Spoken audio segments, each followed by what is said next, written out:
is just saying we're going to amend the previous one. I believe we had a typo in our original one. The executive order we cited was not 2020, it was 02. Larry, and can that's I since been interrupt you for a renewed. second? So I would, Larry? yep. I just realized that the recording hadn't started. And I ask if we don't mind if we might go through the motions of what we did in the last 4 minutes, just so that the recording will reflect what we actually did, because unfortunately it didn't accept when I told it to start recording, and I just noticed it.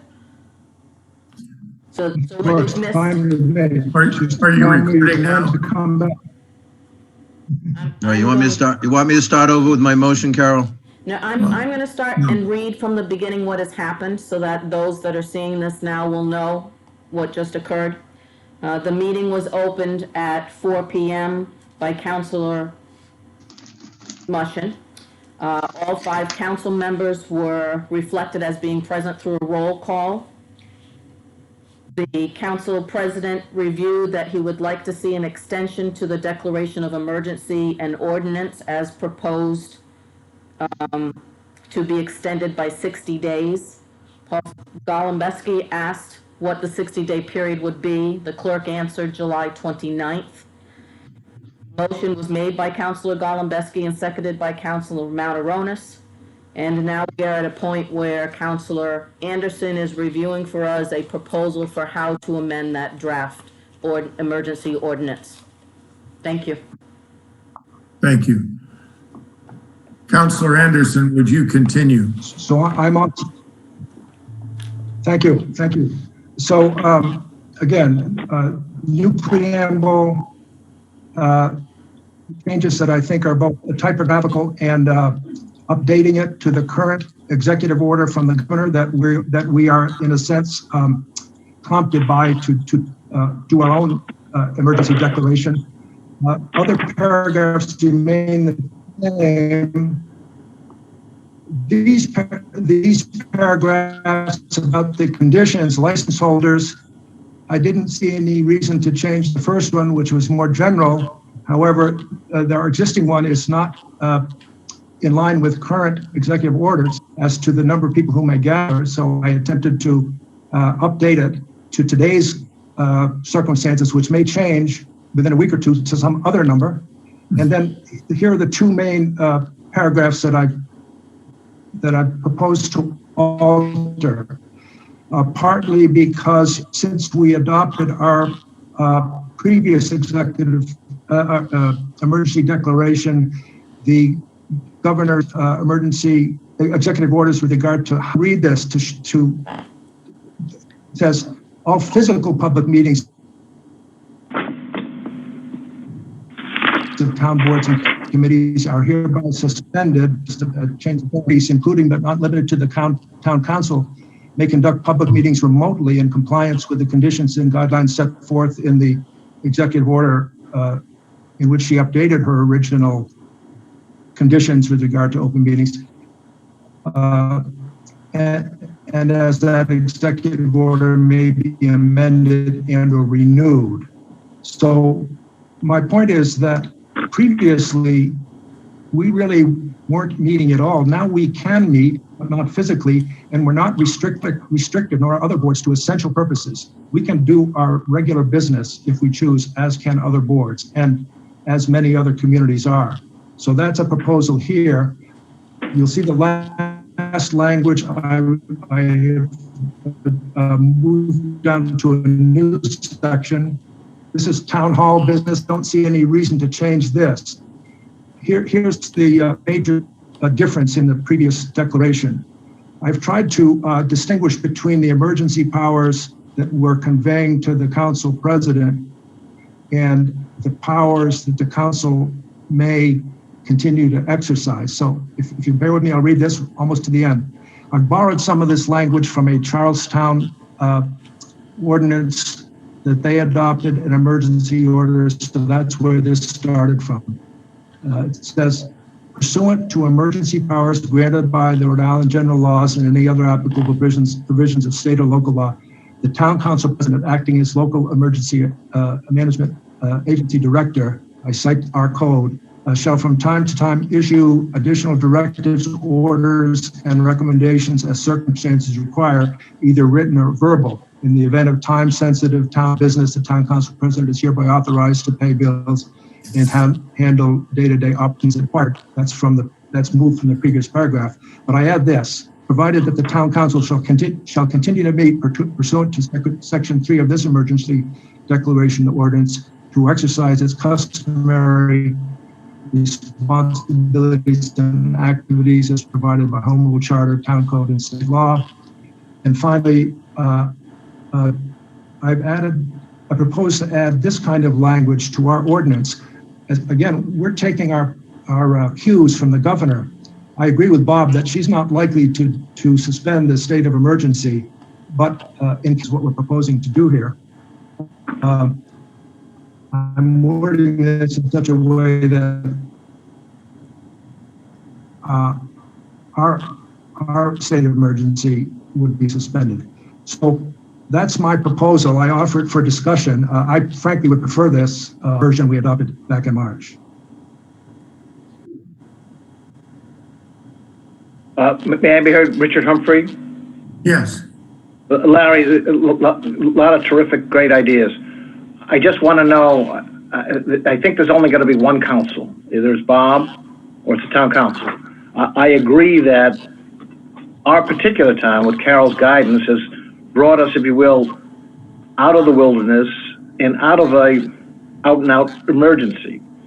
But I would like to have one town council. That's my comment. And I think your wording on all these things is great. But that's my concern. And oftentimes I've learned in the last years that sometimes the council doesn't listen to my advice. But that's my point. Okay. Thank you. This is Bob Mushin. In reviewing what was on the screen, the only... May I respond to that? Absolutely.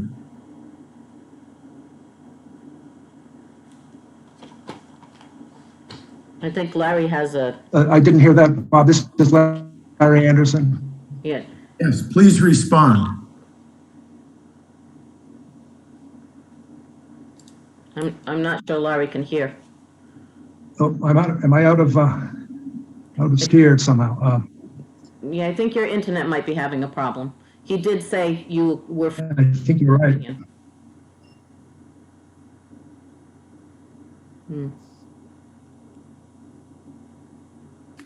This is Bob Mushin. My understanding is that Councillor Anderson wishes to respond to the solicitor's comment.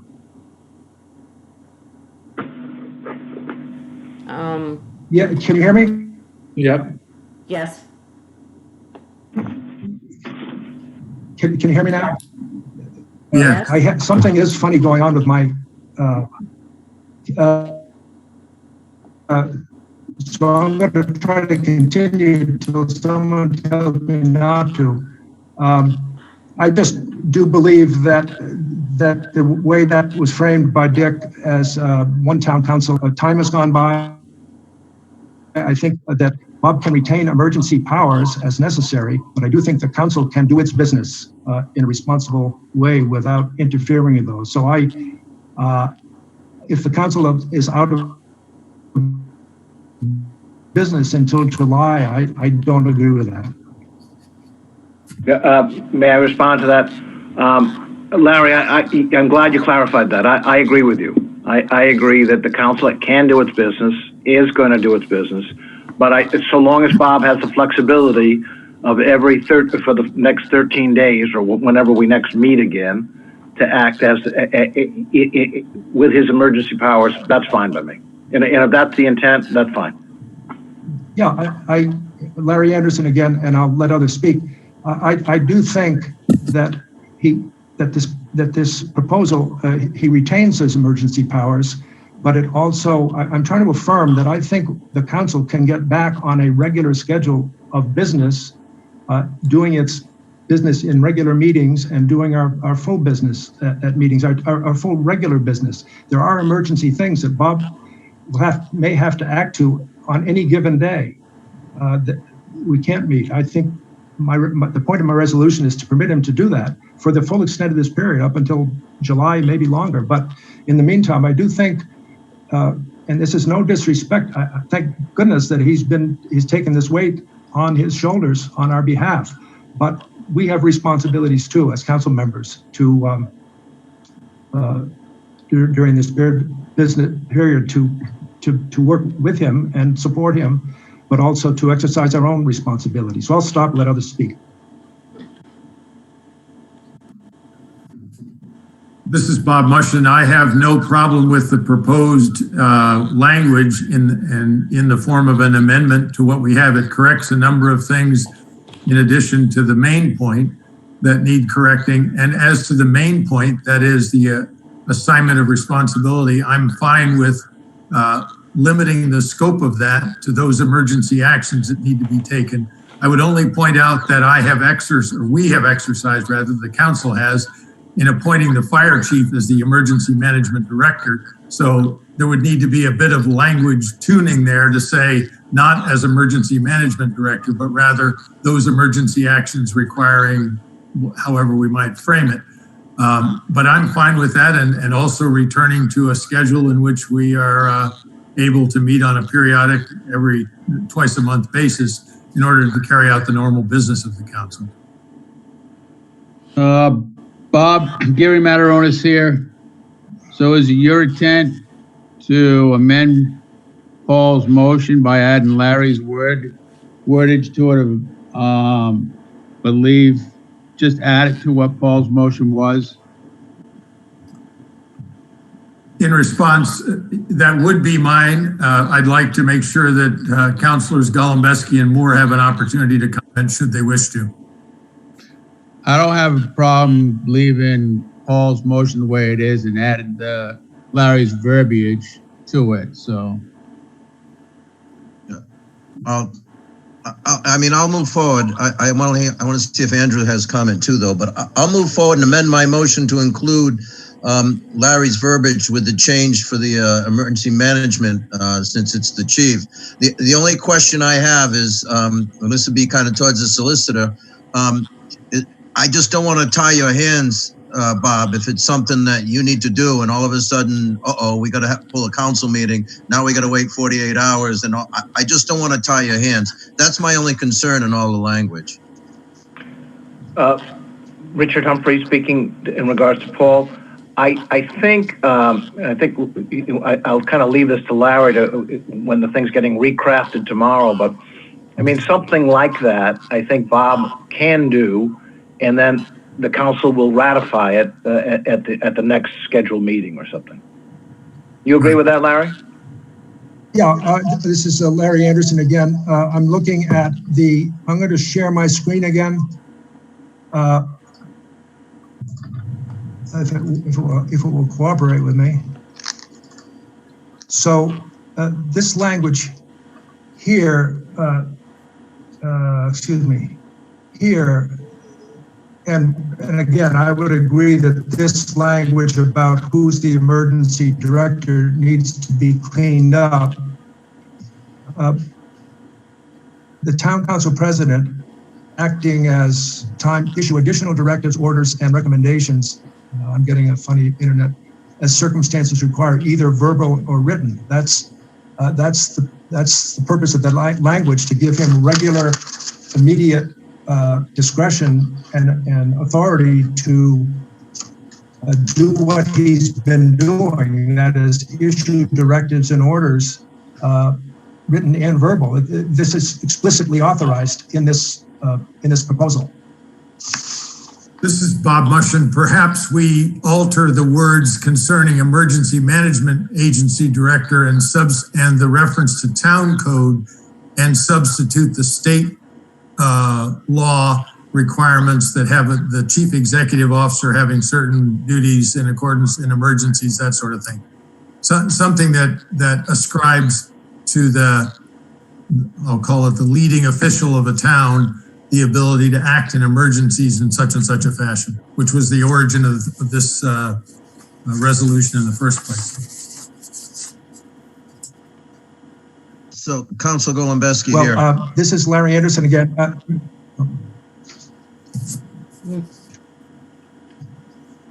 Go ahead, Paul.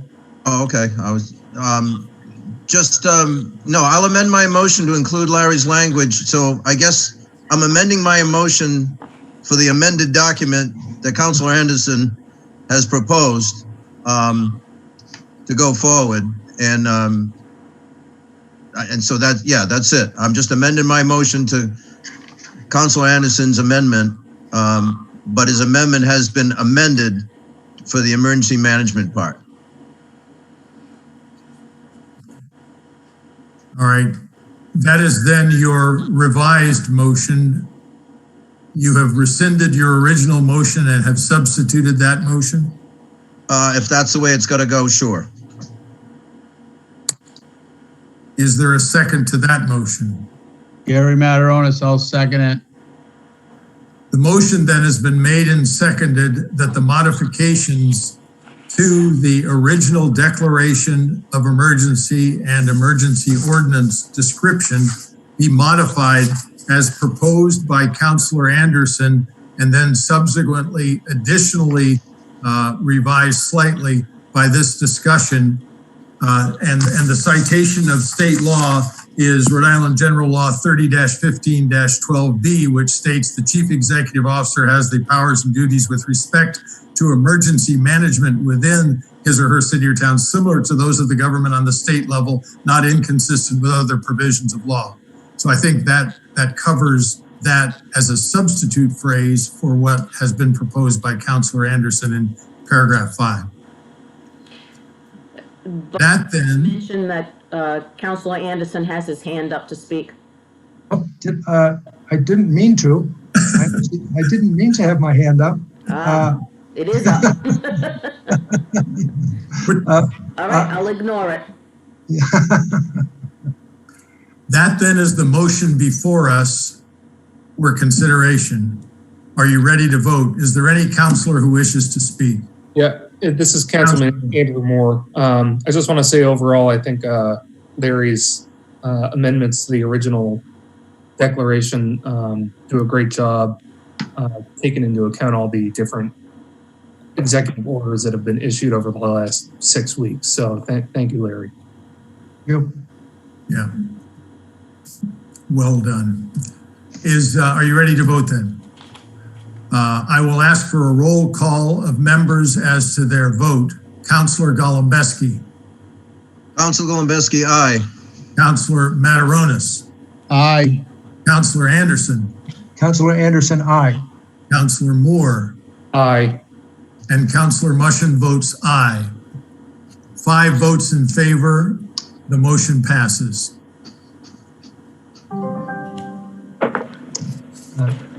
Thank you. I will forward this document to Carol Bob. I will forward this document to Carol Bob and Dick to straighten out that language. Thank you. Thank you. Could you, thank you.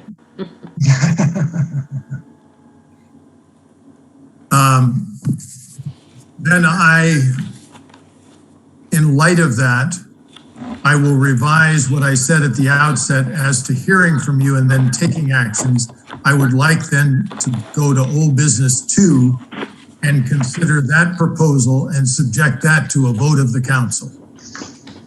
Item 2 says to consider approval of an administrative change to the approved update of the special flood hazard area ordinance to include an additional sentence requested by REMA. By way of background, we properly advertised this ordinance. We held the required public hearing. We proceeded through the process in order to pass that ordinance. We did so, and then REMA acknowledged to us that they requested one additional sentence be added to it.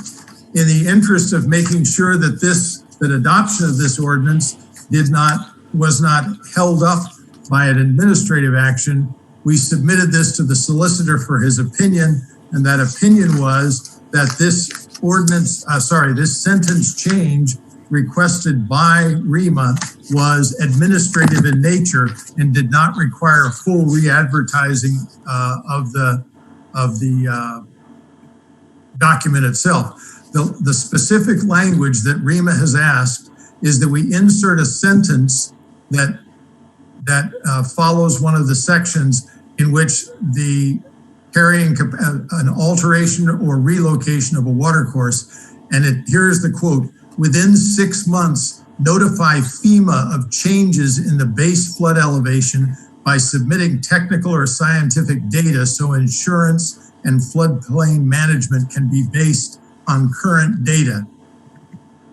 This change, in the solicitor's opinion, and certainly with which I concur, is that this constitutes no material change to the ordinance in terms of its mandate on the citizens or on the way the town is operated. Rather, it's an administrative change in what sort of thing is required to be reported. Hence, it is our opinion that re-advertising, republic hearing, with the inherent danger of doing it not fast enough, is not in order. Solicitor has his light on. I'm not sure if that means he's... All right. Councilor Golembeski, I'll move that we consider the administrative change. We actually make the administrative change to update the special flood hazard ordinance to include the additional sentence requested by Rima.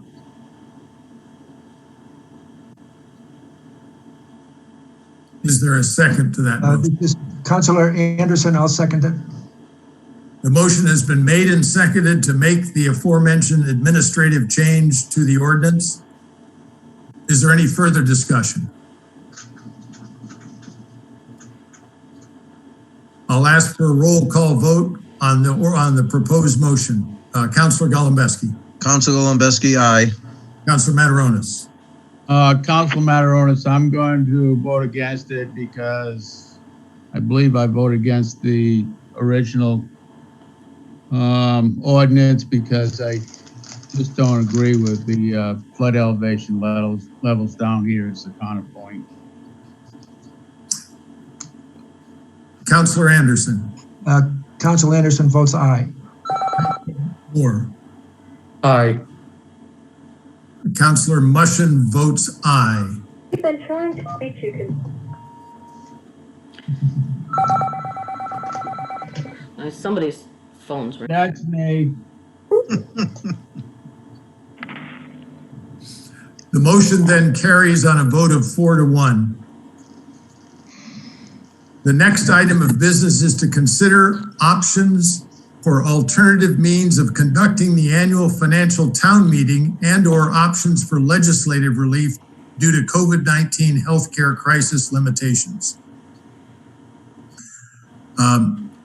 This is a subject which has had detailed review and input from Councilors Anderson, Town Clerk Wardell, and myself to the League of Cities and Towns. There is a host of reasons, some of which are a host of solutions to this problem, some of which we have supported, others of which we have felt were unnecessary. It is still very much a work in progress, let me say it that way. For example, if we were to wish to assemble the quorum for a financial town meeting, we would far exceed the current limitation on numbers of people that can assemble. Various techniques have been proposed to resolve that. Some of those have received some favorable consideration. But right now, were we to announce the conducting of a financial town meeting, assembling 157 people in any space anywhere, we would be contrary to executive order. So this has not yet been fully resolved. We were on a conference call just an hour and a half ago, in which the governor herself spoke to the municipal leadership and agreed that this would get a great deal more attention. Personally, she's got an awful lot to do. I'm not quite sure how she adds this to her list of things, but she definitely came away with the idea that was something that was of urgent nature to us. The basic problem is we need to approve a budget prior to the beginning of the next fiscal year, or we need a method to use whatever budget we're going to use without the vote of the people in the next fiscal year. Councilors Anderson and I believe that there are definitely ways in which we could explore and carry out a financial town meeting, a different financial town meeting than we traditionally do, and satisfy most, if not all, of the requirements.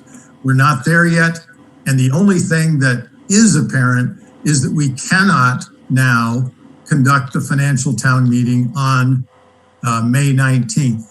The reason for that is that advertising for prospective office holders and documentation sequencing, as well as the ability of the state to respond to our proposed advertisement, et cetera, is that sequence is not possible. So we certainly need to delay the financial town meeting.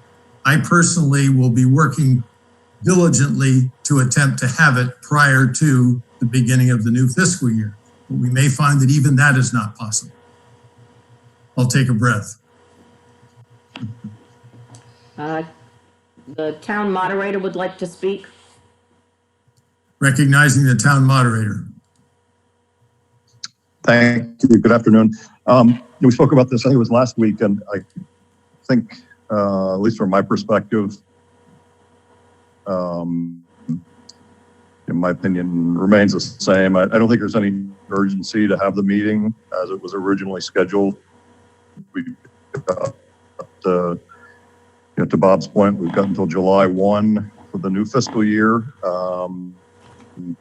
There is a state law provision that would allow us to roll over the current year's budgets through July or even into August. So I think a lot's going to change over the next 4 to 8 weeks to a date indeterminate, that it will allow us to sort of react to how the virus issue plays out. If the governor is going to give it more attention, that may provide us some exemption under the public gathering law or executive order, et cetera. So I'd be completely in favor in pushing it off to June or even July if we needed to. Thank you.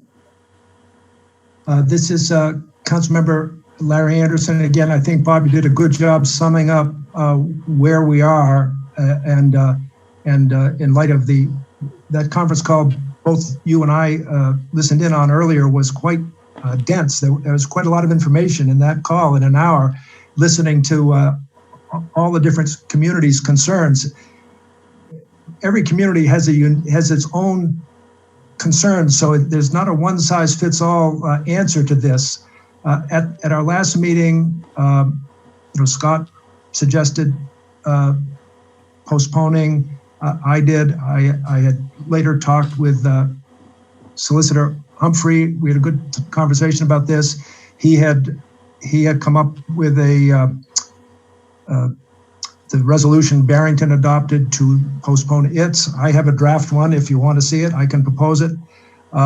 He's seen that. I don't know whether you had any further thoughts or suggestions about the nature of what we need right now, but I do think that for a variety of reasons, we can and should adopt a resolution to postpone while we're investigating the options available to us.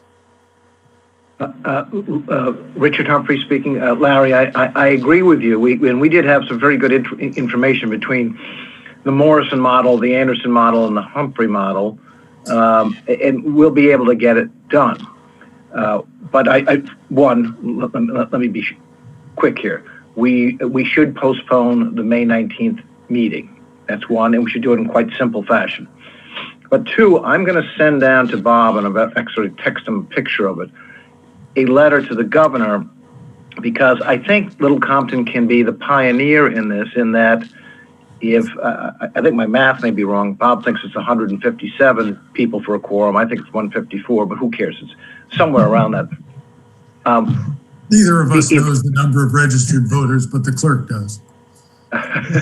But I would, however, like to, and I'll get the letter to all of you, especially you, Larry, as well as Bob. I would like to let Little Compton serve as the leader on this, which is let us have an outdoor meeting under the Morrison model, and we can get it done in about 30 minutes.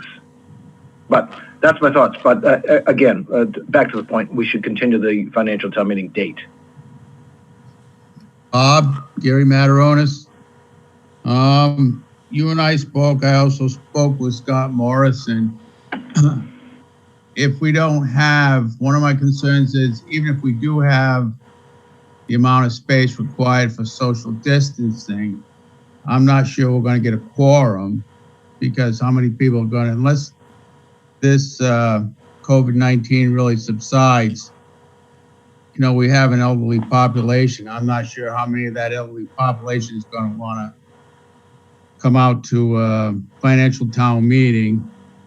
And as you know, that population is probably half of the financial town meeting. So I think that's something we got to think about also. All set. This is Councilman Moore. I think overall I'm in favor of postponing the meeting to a later date. I think that gives us time to figure out another solution. And I do agree with Councilman Mataronis. I think from everything I've heard from the governor and from other sources here in the state, you know, this isn't just going to end anytime soon. There's still going to be some level of threat. I think, you know, for months to come. So I don't think it's going to be completely safe for folks to be getting together, even if it is outside, because they're still going to have some sort of face-to-face interaction if we're checking people into a town meeting. But I think there are other options out there, whether it's online or ballot or whatever it is. I know you've all had different discussions on that. So thank you. Thanks. Would there then be a motion?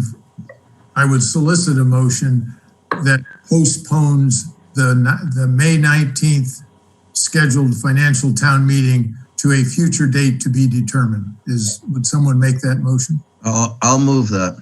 Council Golembeski, I'll move that. Gary Mataronis, I'll second that motion. Any further discussion? Council Golembeski, if I may, kind of going along with Gary and Andrew were talking about, it could affect the outcome of the financial town meeting if we have it too soon.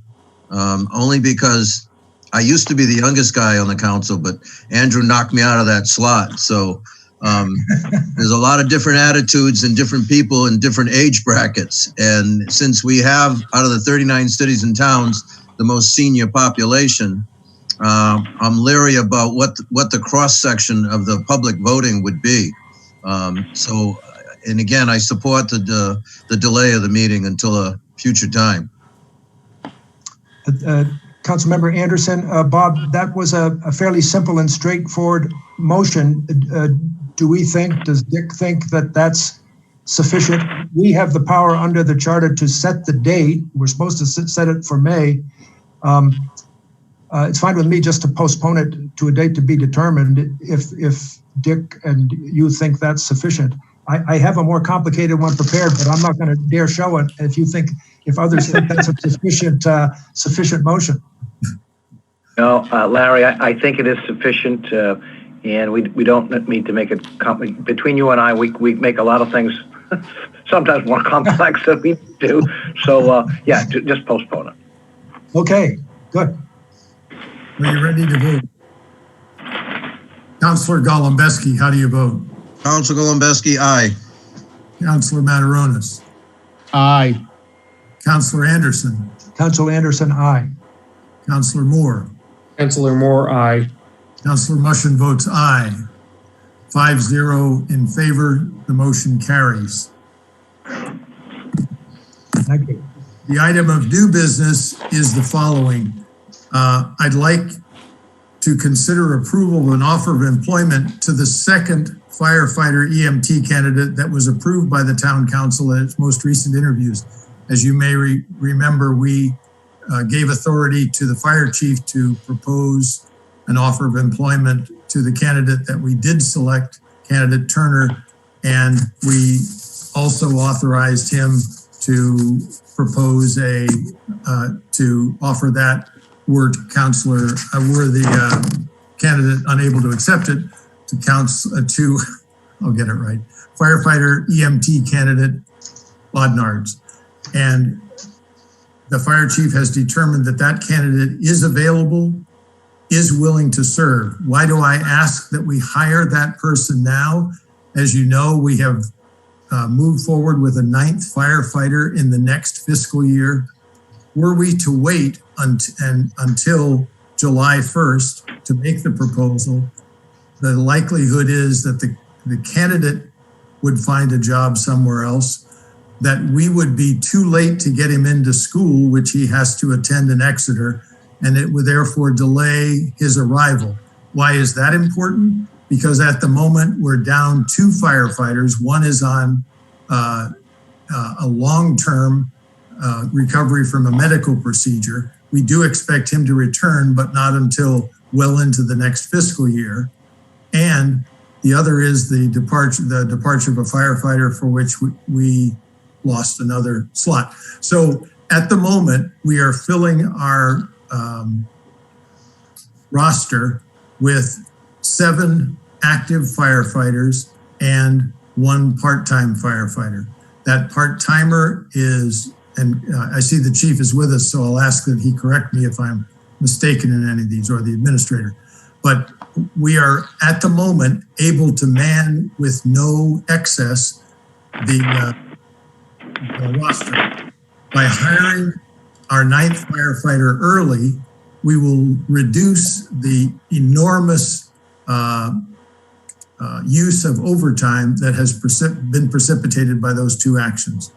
So I'm proposing that we do that, and further would allow him to attend the fire academy training after he does local training. Then when he returns, he's ready to go to work nominally the 1st of September or the last part of August. Gary Mataronis, I'll make that motion. We hire, do what the chief recommends and hire that firefighter. Council Golembeski, I'll second it. The motion has been made and seconded to offer employment to, I'm sorry, his name is not in front of me, but I noticed that the fire chief had his microphone unmuted. So I wonder if he has a comment and may be able to supply my missing name. The town clerk unmuted it. Oh, I'm all set, Mr. President.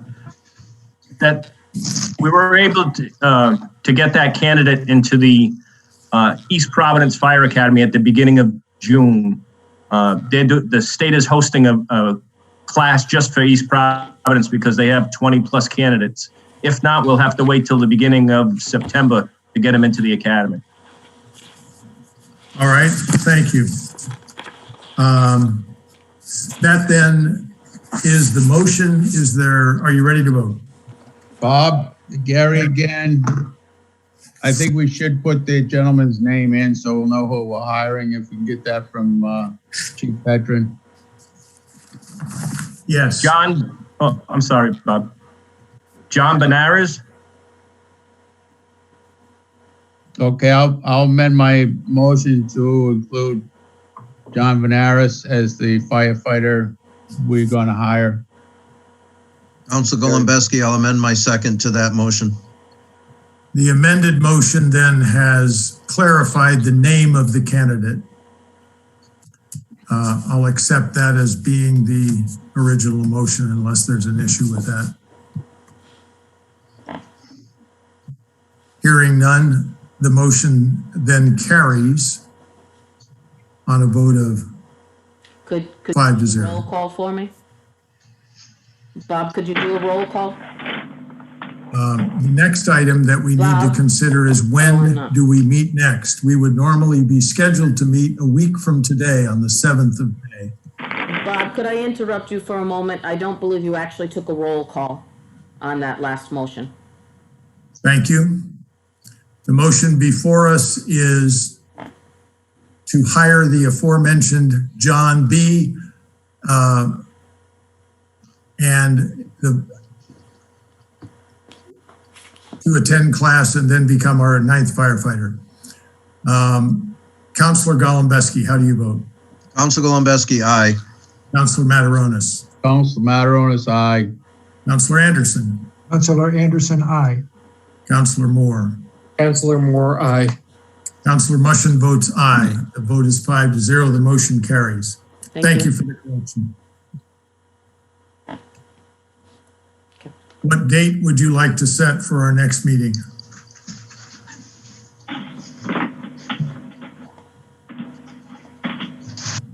The only issue, this is Councilor Anderson, the one issue that would, that might make us think about meeting earlier than, say, 2 weeks from now would be the prospect of some resolution on the town meeting question. I note that today at that conference call that I think that Brian Daniels of the League of Cities and Towns proposed another conference call on the Thursday of next week. While we were on that call today, there was a suggestion that the governor's office was calling in. You've had communication since. The reason to act earlier, say next week on Thursday, would be in case we had some guidance so we could get underway, make a decision. So that would be a consideration for meeting next week. But other than that, I don't see an urgent need. But that would be a reason for meeting earlier. Later. Okay. Any other thoughts? Just one, Councilor Golembeski, just one comment on the time of the meetings. 4 o'clock is kind of a rush. I mean, I'm still on the road. I'm still working. So a 4 o'clock meeting kind of crunches me on some days. Some days it doesn't, but I just want to throw it out there. If the majority wants it that early, that's fine. I'll figure it out. But I just want to throw it out there that some of us are still out on the road working. Any other comments concerning either time or date?